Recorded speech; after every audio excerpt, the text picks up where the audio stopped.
Hey everyone, this is Nathan Wells, also known as Lord of the Lego. I just want to, this time, give a quick tour of my latest driven set, which I think is, will help provide you guys, new Brickfilmers out there, with some helpful tips on just setting up basic sets. This set's pretty complex, and it has some things that I would like to show you. So, just to get this disconnected, there we go. This is a set right here. It doesn't look like much from this angle, and it's not supposed to, because it was not built to be filmed at this angle. But down here, this is the basic shot that I want for this set. Not the exact shot, because the actual camera, of course, is in the way. But this is the basic shot I want for this set. And you see from this shot, it looks pretty decent in a city skyline and such like that. And there's a gate outside. This set is a prime example of only build what you want to show on camera, because right here you notice there's only like a little bit of the building showing, but from the angle that you're supposed to see it from, it looks fine. I mean, I can't really exactly duplicate the angle, but it doesn't look like the building's only 1.5 walls. In fact, all these buildings right here are either 2 walls or just 1 wall. This one right here is 1 wall right here. And in the back, this is something different. There's 2 different scales I've got built here, actually. This is a a micro-scale cityscape, you know, with some skyscrapers in the back. Now, if I put my figure up here, obviously, he's a giant, or these buildings are really tiny. But he's not going to be standing up here. He's going to be actually driving along the roadway right here. And, so from that shot, I think it creates a pretty effective shot of buildings in the background. One thing I do want to talk about is notice how everything around here is taped. Tape is everywhere. It's very important. You've got to have one of these. This is like one of the most invaluable tools for a Brickfilmer. It's just a roll of tape. Because if you don't tape your sets down, then inadvertently you or someone else or something else is going to bump it and knock everything out of place, and then everything that you shot is going to look like crap because it has these horrible bumps now. Another thing I want to point out is the large amount of lights. I've actually got 5 lights here, which is more than I usually have. I really don't want to point at that too much.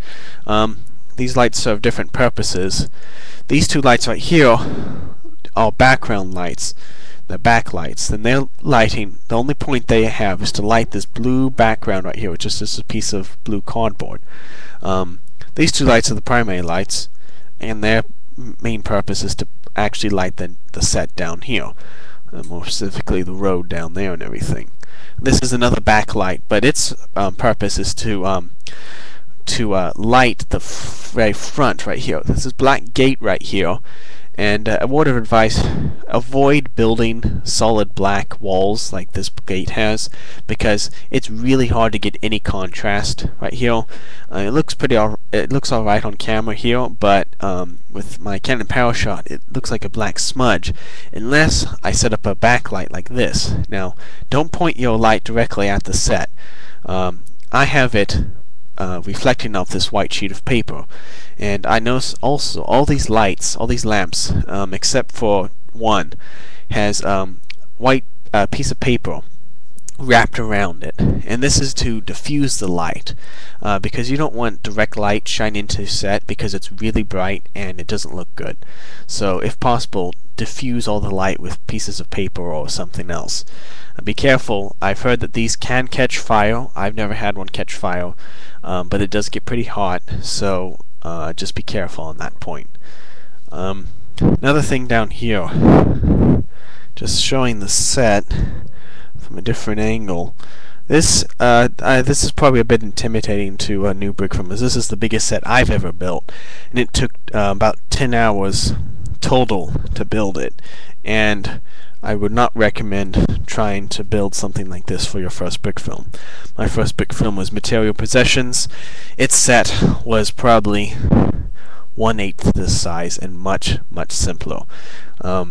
This is a very complex set that I really don't want to build again for a while, and I would definitely recommend for new Brickfilmers to just work on making a big film that's set inside and not outside, because when you set something outside, it makes things a lot more complicated. You've got the sky to deal with, you've got the background, like the buildings, to deal with. Just there's so many extra elements that you have to deal with when you're doing things outside. So I'd definitely say, for your first big film, set it inside a room or something. So that's all I've got right now. I've been dying to animate this. I spent so long, the last 2 days, setting this shot up, getting it perfect, and I really want to animate. Ironically, this shot will probably only last about 30 seconds, but it's a really important shot in the film, and I really want it to look this way.